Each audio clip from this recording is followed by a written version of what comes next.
It's the Pigeon Talk podcast with your host, Yisrael Meir Merkin and Suki Silver from the RCCS Hockey Classic.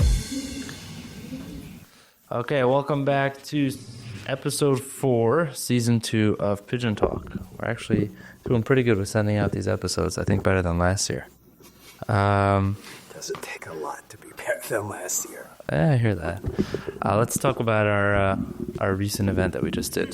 The launch event. How did you like It hurts. You want to tell everybody what happened? Let's go. Let's go. Now, I honestly... First of all, shout out to everybody who Shout out made to it. everybody, and a special shout out to the wonderful man who made me appreciate the use of 2 legs when I only have now the use of 1. So if people don't realize, it's really my fault. Yeah, but I heard it was really your fault because you were just like not letting him pass. So So what happened was, we had this amazing launch event. A lot of guys had a conference, they couldn't make it, but we did have a beautiful turnout. And the guys actually were telling me that they enjoy the go-karting a lot more than they thought they would, because it's not your typical go-karting. It's it's very cool with the DRS zone and all that. It's a lot of fun. And we had a double rental on it, so you finish on one track, go straight to the other track. There's no waiting. So a certain pigeon Who shall remain nameless. Was trying to pass me for I think like 2 laps, and at some point I caught up to you, and I literally I think I was drifting, and I went right around you. Okay. And he, I guess, didn't see you and didn't know you were in front of me, and just Literally plowed into me. Yeah, that was... Yeah, and the... I was trying to figure out why you stopped racing. I was like, you like this? And I was just... I know, it was fun, but it actually... So there was a pole in between that held up the steering wheel, and that pole decided to make a nice connection with my leg. So basically the Pigeons lost their locker room or any chance of getting that locker room. Yes, the Pigeons this year will be wearing garbage bags instead of jerseys. That's funny. No, it was a lot of fun. Yeah. This year, guys wanted to know why we changed it up, and I think we saw with the guys that were there. It was a nice chill. The guys just really had a good time. Really, if everyone was there, also the scarves were so cool, and so anyone who missed out on the scarf, you're lost. It's true. Yeah, it was. Those are beautiful, beautiful scarves. I actually would love to get one. Here to show it to everybody, but shout out to Certain Urgent Care, right? Yes, Rockland Urgent Care, Gady Strauss. Shout out to Gady for once again sponsoring the. And there was, shout out to the guys who drove in from Kingston. Yes, that's a long drive. Yeah. So, it was. That was pretty cool. That's where you're at. Yeah, you can keep that one. We're just going to show off the beautiful scarf. Okay. It was a real. Cool. Yeah, it was. Good food, Tesla catering. There are some left, so if you say yes to a meeting in your office, I'll bring you. That's true. I'll bring one. If Sommer will bring one. Yeah, and have fun with it. A little update on the trainer, the physical trainer. We got a bunch of signups on the app, so if you haven't signed up, check your email. It should be coming from Train Heroic, and I believe the code to join the RCCS training is 12221. And start posting your best time. See if you can beat me. I don't think anybody beat me yet. So, come on, guys. The challenge has been set. So where are we right now in the Suki challenge? How many pounds? So I went up, actually, because I lunch event food. I went out with my wife and for her birthday and for my brother-in-law's bachelor party, and I ate a lot, so I was up 2 pounds, but I'm still down over 15. There you go. That's to get in there, and the body fat's coming down, so that's the main thing here. But we're very excited. Yes. We are about 16 or 17 weeks out, and I still only have how many weeks have we? 114 days. I don't know that math. It's a lot of weeks, but yeah. Listen, you got time. Look, this guy got the calculator out. 3.5 months, almost. Yeah, so I think I could do another 15 pounds. We'll get there. We are definitely rooting for you.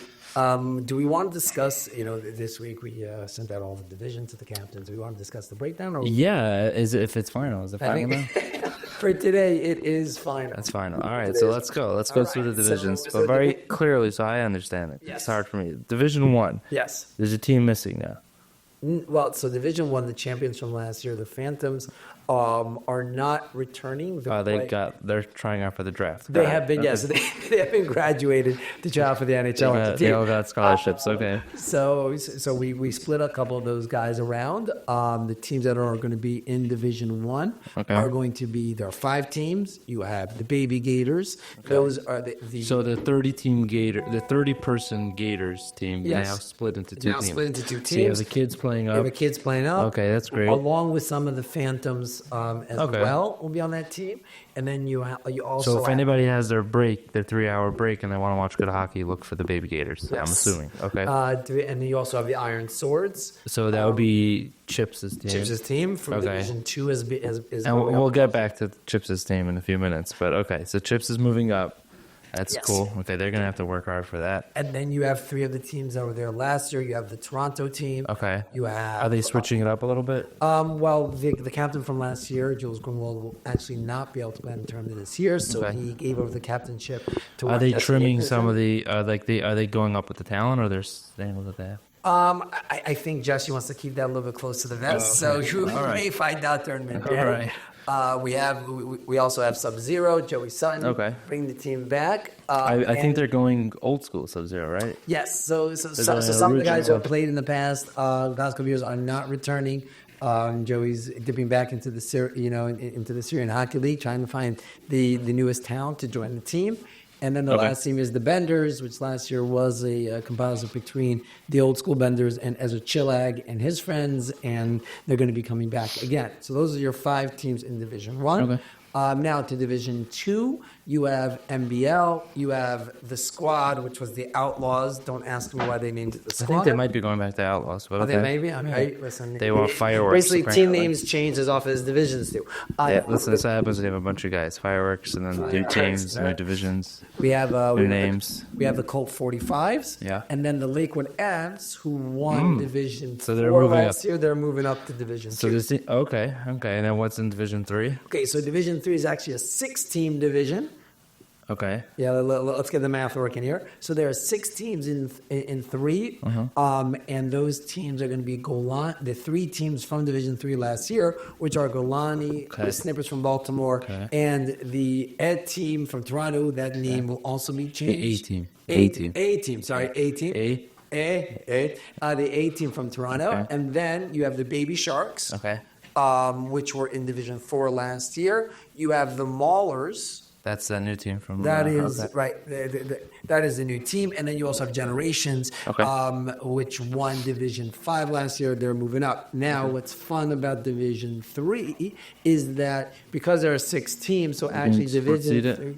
So because there are 6 teams in Division 3, so after day 1, after Sunday, Division 3 actually splits. So that's your 7th division? That's your 7th. So technically it's 6 until Monday. Correct. Okay. And then the top 3 teams become Division 3, and the bottom 2 teams become Division 4. What's in 5? Division 5, you have Perry's hockey team, which is formerly Beitler. Okay. You have Air Force, which played last year in last year's Division 5, whatever it's called. You also have Guns N' Rosenberg, and you also have the Daddy Gators. The other half of the Gator team that split off the dads, Josh Kirschenbaum and the Lakewood Kraken is staying down? Lakewood Kraken, no, because Lakewood Kraken went up. They went up from Division 6 of last year. To Division 4? No. They went up a division, just put it this way. They're not in the bottom division anymore. Okay. The numbers may get a little confusing. Okay. Division 6 this year is you have the Isotopes that were there last year, Paramus that was there last year, the Eggos Defenders that was there last year, got to the championship, and then the Lakewood Kraken. So the theme is that the Lakewood teams are all moving up. Correct, because the Lakewood is just. Okay, yeah. There we go. Shout out Lakewood. Lakewood. Shout out to Lakewood. And then the bottom division, Division 7, is the Pigeons, Gratitude Dudes, formerly the Snowbirds, the Bandits. You also have the Hitmen, the newest team, and the Shtetl Snipers, which were last year the Cobra High. So those are your 28 teams, 7 divisions. And I'm glad you're going through this, so I don't have to go through it again. And tests that I'm going to let you do this. Hold on. This week's challenge question is: can you name all the divisions backwards, forwards, and sideways with all the teams? Yeah, name. Okay. All right. Good. We got that out of the way. That's okay. awesome. Okay. Well, yeah, because there's a lot of teams going up. It seems like the talent from the bottom is moving up. Yeah. The top went down a little bit. A little bit. But the overall theme here is that a lot of people now have to step up their game. Because I think guys are playing more regularly, So, and the more often you play, the better you'll be. So that's a great segue into our guest this week, someone who's been playing hockey and now dedicated his life basically to hockey. Has been at the tournament as a coach for Team Iron Swords, and he is now the official tournament coach. So we would like to welcome in Ryan Swain from Swain's Hockey. Ryan, let's go. Check to you. Come on in. All right, Ryan, welcome. It's good to have you here. Yeah, thank you guys for having me. Yeah, so let's talk a little bit about what you do, and obviously thank you, Israel Rokeach, for making the connection. We always wanted to have a coach that's able to make it down to exhibition games, be more available for the players. We had, what was it again? So we've had Eli Gamara. Elias Ship was actually a tournament coach a little while back. He's in LA now. He's in LA now. And then He got married. why am I blanking on our name? That's good. Ken Danico. That's it. Okay. It's Ken. So Ken Danico is our was our tournament coach. He's still our celebrity coach, but he's obviously not available to take it down to all our games. He's busy with the Devils, but yeah. So Ryan, tell us a little bit about yourself, about your hockey experience, about your hockey career. Let's tell the guys what your experiences with hockey. Yeah, so I started playing. Well, first, I guess I'm from Jackson. Oh, okay. I started playing when I was about 8, and then got into some travel hockey around 11 or 12, and just fell in love with it. And Where kept were you? going. Where were you playing out of? I was playing I started playing roller hockey, like Okay. outside in the street, and then I started ice hockey actually in Lawrenceville, and then I moved from Lawrenceville to Toms River, played there for a while. Winding River. Yep, Okay. in Whiting River. And then I played, when I got older, I was able to play at a little bit of a higher level for a team called the New Jersey Rockets. Okay. At the time, we played out of the Prudential Center. That's very cool. The Barnabas Health Center now. Where we're having an practice exhibition facility. game actually Sunday. Yeah, Okay. exactly. But I heard it's crazy ice there. It's great. It's Yeah, like it's that. amazing. It's amazing. I skated there, love the ice. But you said that you actually skated in the Prudential Center. Yeah, How's the ice there? It's great. It's a treat. Like it's a little bit different. It's faster. They have to keep it a little bit thinner. Okay. So how does that translate to actually skating when it's a little thinner? Yeah. I don't think you really notice like that crazy of a difference. It's just being in that building. Obviously, it's a big place, and you're kind of looking around. There's no one there. Oh, when you skate there, Yeah, it's like, I mean, there might be 100 people in there, but it's a 20,000 seat arena, so you're not really, you don't see much. It's pretty is quiet. it warm in there? Yeah, it was pretty warm, at least when I was on Do you there. enjoy skating? Because I know when I skate in American Dream, it's just so hot. It's literally like 70 degrees. You're like skating in an oven. I can't. You're done after 2 shifts. You're done. Yeah, of course that's it. But I mean, they've worked on putting in like from what I understand, it's the dehumidifiers that are right on top of each goal, and when you come in, you just feel this heat. It's not a heater; it's a dehumidifier, but it's just like you feel this heat. But anyway, I know that in Barnabas it's freezing cold. Yes. And it's enjoyable. So to skate there, do you feel your game is any different, or just get used to it? I think when I was there, it was like in the summertime, so I don't know if it's a true indication of what it actually is day to day, but I think the ice level is probably a little bit colder than being like in the If you were stands. watching the games. Yeah. Got it. So, and what'd you do after travel? Did you end up skating in high school? So that was pretty simultaneous to high school. After high school, I played a year in Northern Ontario, a town called Kirkland Lake. It's about 8 hours north of Toronto. And then I bounced around a little bit my last year before college. I played in Florida, New Hampshire, and in Philly, kind of just trying to figure out what the next step was. I played in college, Division III, NCAA. my first semester, I was in a school called Northland College. It was in Ashland, Wisconsin, which is like just a different world. This is legit like travel hockey. It's like, this is that's crazy. It wasn't for me, the school aspect and the living. It was like after Halloween. It's almost the same parallel on the map as Kirkland Lake. So like it's minus 40 up there. Wow. So it's not like, it's no joke. It was how many months is it? It's just a long winter. Forever, it seems. So you're saying you're a hockey guy, but you're not a cold guy. That's real cold. Wow. So I've had enough of that. So like everybody has sheets of ice in their backyards. Like Your parks. That town is right on the tip of Lake Superior. Okay. So like people drive their cars across it. That's crazy. I've seen some towns where they actually spray streets with water or like sidewalks and stuff, and you could skate to work. Which is I would believe videos of that. It's crazy. They'll actually just like drive a car like one of these trucks down there and spray water, and people skate to work. And then they have I saw this in one town in Europe, I think. There's like 20-something miles of this river that freezes, and they take a zam. It's the Redoux Canal, Canada. Oh, it's Redoux Canal? Okay. And they take a zam down it, and they actually clean it. Wow. And then you just skate for miles. But that's very cool. So you're saying you were out after?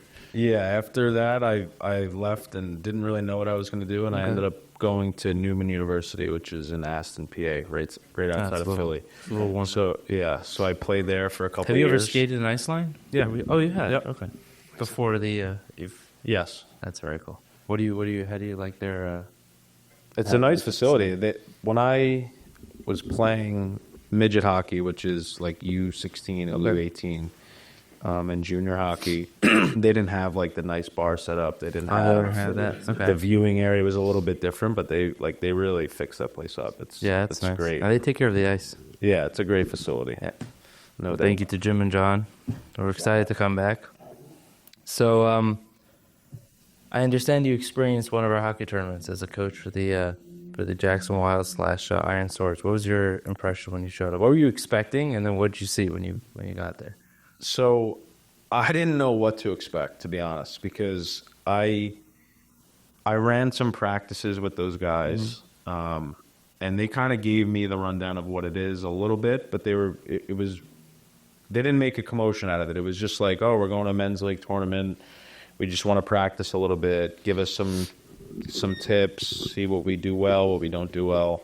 I think we skated maybe 3, 4, 5 times before the tournament, and then they sent me the schedule. As soon as I pulled up to the place and saw all this stuff going on in the parking lot outside that you guys had roped off like a carnival, so to speak, that's like the first thing that came into my mind. I'm like, what is this? What's going on? Because with my business, like I've been doing. Yeah, we skipped that. Yeah, it's my fault. But now you have, I understand, a hockey school. Correct. Right? And it's based out of Jersey. Yep. So and from what I understand, you got in touch with the Roquet family. Yep. So just talk about that for a second, because that was your connection to Iron Sword. So what are you doing with the Roquet family? What are you doing for youth hockey here? Right. So I think Barry Zolti is the one who reached out initially. Okay. Yep. And then he facilitated the stuff for the practices and everything else, and then got connected with those guys, with Roquet. Okay. Yeah. And we talked about the youth stuff that they have that his mom runs. He helps run it, I guess. Yep. And then we talked about it a little bit. He said that they've been doing it forever, pretty much, and they wanted a change. And I told him, like, we train all players. There's guys that can't stand up that are 6. There's guys that can't set up that are 50, and we train guys who are currently playing in the NHL or the American League, from everything in between. So our style is really like hands-on. We want to teach them. Like, it's not just to go out there and throw cones and do drills or whatever. We want it's not like drill school. It's an actual. Yeah, we want to help learn them how to play. And there's a time and a place for all of it. Like, some days we might just have them skating around, buzzing around, like getting a sweat in or whatever, a ton of reps. But most of it, especially for the kids, because they don't really skate a lot. I'm learning this whole new world, so to speak, and these kids get 30 minutes a week of drills, of training. And it's Jewish hockey. And it's amazing of how fast they pick it up. Right. Well, when your school doesn't have a hockey program, it's a whole different experience because, like you said, you only have a certain amount of ice time a week. That's very cool. So after Barry reached out to you and you joined as a coach and you showed up to the event, I understand you guys didn't make it to you didn't lift the cup. You made it to the championship, right, against MVL. Some questionable calls. Okay. Now you can't say that anymore as a coach. But I hear you say it's. What do you think about the hockey in general? I mean, there were 6 divisions then. Were you able to see any of the higher, like the tier 1? Yep. What do you think about the hockey in general? The camaraderie of the players? I think it's amazing. Like, it's a really good event. Like, the level of play is great for each person. Like, each level, obviously, there's different divisions, but the camaraderie was amazing. Like, I've never really seen anything like it, to be honest. And I run, like, with my business, I run tournaments 2, 3, 4 times a year, and I've been doing that for about 5 years. And we try to do like similar stuff to you guys because you want to make it an experience and an event in itself. You want everyone to feel, no matter how good they are or bad they are, that it doesn't matter. Like, you want everyone to have that professional experience, and what you guys have been able to do is it's amazing. It's cool. It's amazing. We're doing it for a cause, right? So, I guess it's our version of Hockey Fights Cancer, right?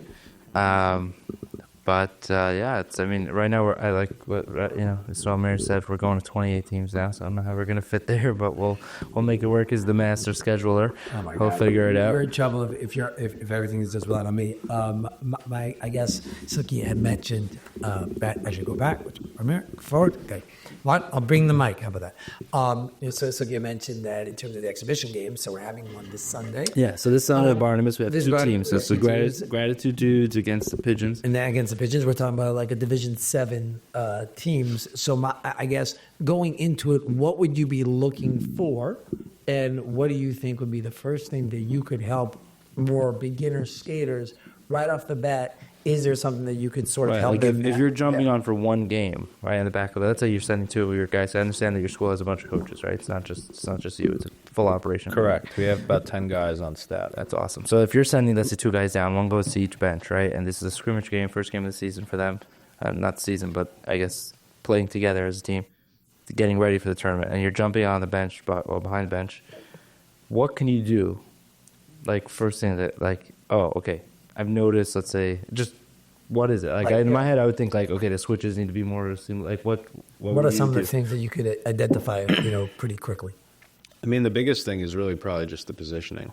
Okay. Because, like, it's the one thing that I talk with the Iron Swords guys about is, like, this is fun. It's recreation. You guys are adults. Like, how serious do you want to be? Like, you can't, there's not much you could do with being on the bench and not on the ice versus tweaking, like, their individual skills. But if you can, like, a big thing for me, it doesn't matter what the level, but if you could just stand in the right spots and know what to do and where everyone else is, as opposed to just chasing the puck, as opposed to just chasing around, you're going to be better off. But in the same breath, if you're not disciplined and you don't really care that much, you just want to skate, then it's probably not going to work. Because if one guy's on doing his own thing and 4 of the other ones are trying to stay in their positions, it's not going to work. Like, everyone has to commit to it. Which is why I think it's so important that teams win the exhibition challenges for their teams to play, and bringing back that team versus team, where it used to be a lot of the exhibition games was like, okay, first 10 in this division to sign up, and then it's okay, I'm usually not playing offense, but if they need a winger, I'm going to play, but my position is, as a defenseman. So even if a coach is here and telling me, okay, as a winger, you're supposed to be here, it's like, that's not going to help me really, because in the tournament, I'm going to be playing D. So I'm going to be, going in front of the net when my other defenseman's going in the corner to get the puck, and I'm going to the corner, he's going in front. So whatever positioning you're going to tell me where to be, if I'm not playing that position, it might not be as helpful. But a team like Gratitude Dudes and Pigeons who are playing this Sunday, when you go on the bench and you're telling them, most of the guys are going to be playing their position that they're playing at the tournament. Right. So I think it will be very helpful for them. You want to know where everyone's going to be. Yeah. Like, if you're playing defense and you don't know where the right winger is, how are you going to give him the puck? Right. Or whose guy is that? why is that a problem? You want to know, like, if the puck's in the corner and someone's going to retrieve it or whatever, you want to know where your outs are and where the other team's probably going to be. Instead of just getting all that pressure and just like putting it center ice and having someone just cut it off and have Exactly. I think that's why for a lot of these teams, the continuity is so important, and knowing the guys you're playing with. I know guys, in building the teams, I know that captains have told me that if a guy plays with his head down, we don't want him, no matter how skilled he is. Because that means he's just playing for himself. He's just going to go up and down himself. And we have some guys like that who just they get buck out every time, and slowly get back on D while everybody else. They're not back checking. They're not playing with it. So as a defenseman, that's my biggest pet peeve. Guys that don't get back on D. Well, do your job. What you know about? And then they're just tapping the ice for to break out and like, why aren't you passing? I'm like, well, why didn't you come down? Like I just sat there for 2 minutes, literally a 2-minute shift, trying to get the puck out because it was a 5-on-3. Like, I'm not just going to pass it out to you. It's just not going to happen. I remember this was maybe the first year in Iceland. There was a team, the Gators, and the Gators had run roughshod against every team in the division. They beat everybody, and they went up against the team at that time that was known as Dasman. And Dasman ended up losing to the Lakewood Avs team in the championship, but they actually played the Gators, and I believe the final score was 1-0. And the reason why they won is, to Suki's point, is that every single forward was back-checking. Everybody. They were not allowing the Gators to breathe. And even though the Gators had beaten every team by more than 10 goals, like the difference in score was ridiculous, they were able, Dasman was able to win the game because of the back-checking, because they played as a unit, as a team, everybody being accountable for each other. So having these, back to Suki's point, and I guess to yours as well, having the teams come together before and learning where each player is supposed to be and learning this concept, I think could help. It could and it could also cover up, even if a team's not as skilled necessarily, but if they're playing as a unit and they're playing as a team and they're where they're supposed to be, that in of itself gives them a major advantage. Yeah, because you have a lot of teams actually, like for example, the Iron Swords, Lakewood Avs, these guys, even the Kraken, just to name the Lakewood teams, their core comes back every year. There'll be a few people that get, and then you have other teams that really are just a bunch of guys getting together for the first time, and you're not going to win a tournament if you don't get in those practices. Well, unless you're right, unless you're a bunch of D3 college guys. I do think it's a shout out, just on your point, I think it's a shout out really to Avi Attery and Alec Rovitz for the team that they built, because even though they never played together, even though they're super talented, but they also were very, very particular about the skill and also the type of play. playing college. Okay, yes. Against a bunch of 4-year-old Syrians. All right. And Torontonians. But okay. I'm hoping that gets cut. Okay, anyway. It's not going to get cut. No, it's not. No. It happened. It will always stay, and it's on video at the tournament. Okay, so another thing that we're going to be offering to the tournament is on ice drills that you're going to take some videos on.